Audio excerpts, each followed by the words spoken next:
In Civilization 6, some domination mistakes are so catastrophic that condom usage is necessary. These are 5 mistakes preventing you from winning that satisfying domination victory, and definitely stay around for the last one as it's guaranteed to blow your mind like a frag grenade stuck in your cranium. The first mistake is simple, and that's stopping unit production at any time. Like the military-industrial complex, keep throwing resources at building an army, even at the cost of infrastructure, for a couple of main reasons. 1, you're going to be richer than 18-year-old bombshells with poison mastery who married a geezer, meaning you can just buy the important stuff to your goal, like builders or units, because with Conquest you can pillage everything, trade for money and peace deals, all that good stuff, so you will have more than enough money to keep up with the necessities. And the second biggest reason, you're not going to fall behind in tech or culture, as you're going to take those specific districts off the AI's bodies after you put their cities on a shirt.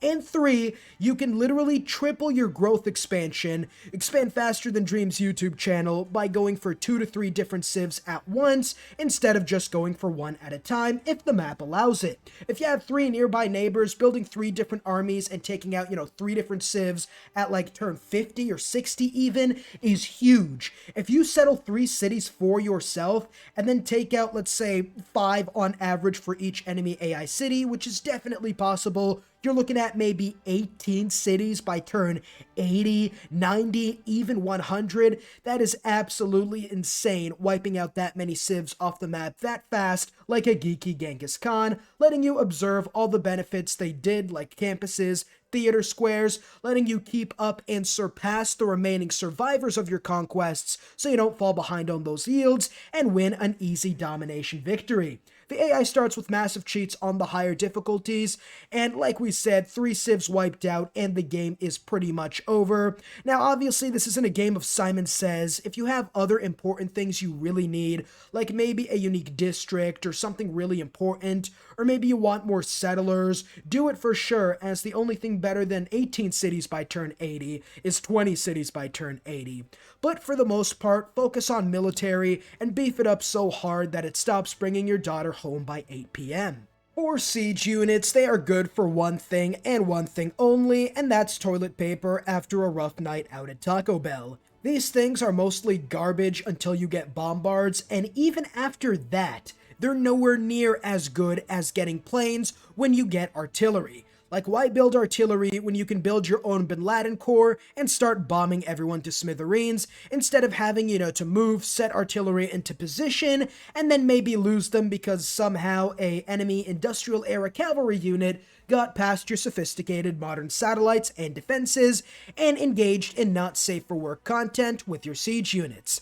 Now, this isn't all-encompassing, as bombards are really the only option you have after siege towers become obsolete, and they are pretty solid along with artillery, don't get me wrong. But for the early game, catapults are atrocious and should be tried for the crime of being more booty than pirates could ever dream of.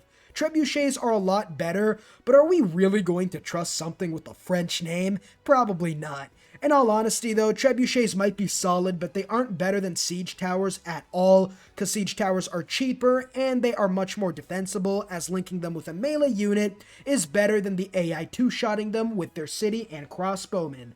Don't build any trebuchets unless you only have cavalry, and like we established, bombards are great and so is artillery, but planes just make artillery obsolete. It literally does its job 100 times better, literally 2 minutes after it's researched. Before we continue, comment down below what other mistakes or tips you might have for domination fuck it. Comment what your favorite food is down below for the almighty algorithm. And now, like Louis XVIII, it's time to get guillotined by my own supporters. Encampments are never buildable, aside from one instance. When you have production and can build one for a great general in time for a swordsman, rush while having enough time to get your other units out. Look, the encampment in non-domination victories is terrible, we all know that, but even in domination games, what the hell are you gonna do with a great general leading a sheep, a warrior, and Tim the Tapman to battle. On higher difficulties especially, your time is more limited than having Stage 3 Ligma to wipe out enemies in the classical era before they get crossbows and knights. If you don't have an army, a great general is going to do jack shit, so in that instance, I would highly recommend that you skip out on the great general, at least at the start, and just get him afterwards, as in order to get the encampment and 3 encampment trainings for the general to come out by the swordsman rush, you could have built 4 to 5 units in that time, which arguably would have been more helpful, and you save a district slot for something else you need, like a campus commercial hub in the future, and especially when you don't have a lot of food in your original start, district slots are going to be extremely important. Like, 4 archers and another swordsman could be arguably more valuable than a great general in a lot of circumstances, as long as mountains or any corridors aren't in the way, for example. Now, again, I didn't say Simon Says, so this does come down to specific game circumstances you are in. Enough production or going for a medieval or Renaissance era rush, build that encampment and get that great general. But when trying to conquer cities faster than the Soviets collapsed, you need to make sure you have an up-to-date army ready to go while the AI still doesn't have a tech advantage against you, because the second they get those crossbowmen, they might as well dip their bolts in melatonin, because your swordsmen are going to be put to sleep. Good night, don't let the bedbugs bite immediately. And with the AI being as random at building walls early game as a game of does he love me or does he not, this is doubly important for a horseman rush as ancient walls, and it's time to go home with the army that is essentially now a glorified police force. Loyalty, like the Maginot Line, should be ignored. For the 4th mistake, the problem with loyalty is the fact that it is so hard to deal with and so expensive. You could have a governor, 2 policy cards, garrisons, and Interpol on your side, and you will still most likely lose the city, depending on whether the AI is in a golden age or not. So how do you deal with it? Well, Simon Says you can't. This is one of the things I highly recommend doing, and I'm almost certain of for a number of reasons. 1, sometimes there's literally nothing you can do, so blitzing down the enemy's other cities that are providing that loyalty pressure is 99% of the time the better option.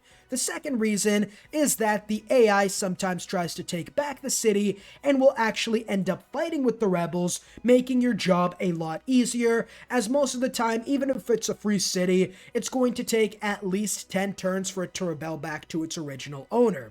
Like a spoiled rich kid wanting a second gold-encrusted chocolate chip cookie, there's no way to actually stop loyalty. And even if you can, it's a lot of the times not worth it, as it will take a governor, 2 policy cards, and a garrison unit, which all can be used to a greater effect, as coming back after you wipe out the existing civilization from the map, it's a lot more efficient to just go back and then take out the rebelled cities, and saves you a little bit of a headache.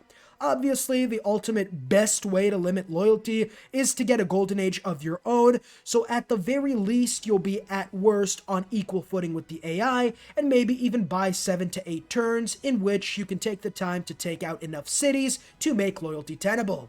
Before we get into the last biggest mistake, leave a like and subscribe to not miss out on future videos, and for tomorrow's huge video that's coming out, where you might even potentially win some money at 12 p.m. Eastern Standard Time. And now for the big bad tip, the massive mistake that I've kept in secrecy since the start. I will warn you, you might need some pads before I explore this one, because it's about to make you wetter than Niagara Falls. And that tip is, culture is the only yield that matters.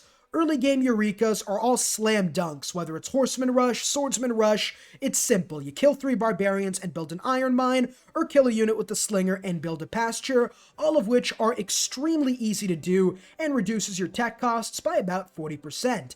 But with culture, political philosophy, craftsmanship, and military tradition, are all extremely important depending on your game, and are harder to get than making friends after college. PP is extremely far into the tech path, and military tradition is completely out of the way for flanking bonuses in production towards cavalry. Meanwhile, Craftsman is most effective early on to get a boost to building melee units, which is a lot of the time going to be the backbone of your army.